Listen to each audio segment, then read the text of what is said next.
with Peter Terpstra.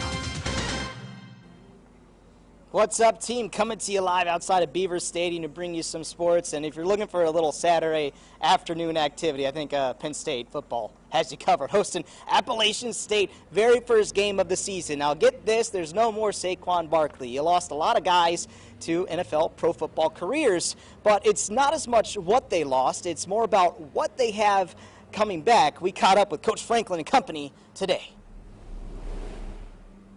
I think our leadership is different, you know, in terms of we don't have a huge senior class and those types of things. But yeah, I like where we're at. You know, I really do. And you see that in the weight room. You see that in the locker room. I know it probably doesn't, you know, sound like a big deal, but our locker room is as clean as it's ever been. I've been here since the 2014 days when we were just happy to make a Pinstripe Bowl. Now to the past 2 years, 2 10-win seasons and New Year's Six Bowls. The program's came a long way, but like you said, this year we're ready to just kind of put that in the past and cement something new this year and go for bigger goals. You saw Penn State win the Big Ten in 2016, and then the last 2 years they've won 11 games each. The rebuild is done. Now the expectations are just different. There's usually some places in a program where the guys go and fuss or moan and complain, but we don't have a whole lot of that right now.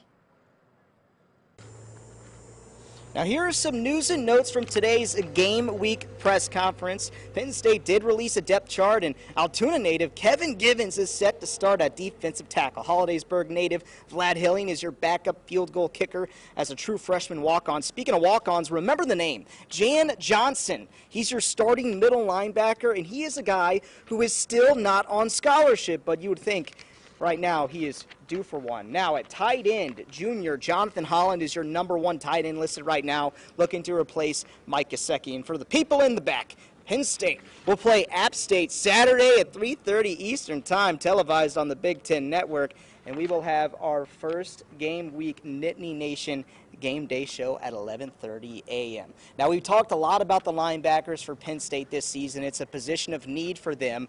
And you just had a former starting linebacker leave the team for the second time in Manny Bowen. We brought you that story last night. Now, we're going to hear from Coach James Franklin on that coming up tonight at 11. Reporting from University Park, Peter Terpstra for Nittany Nation.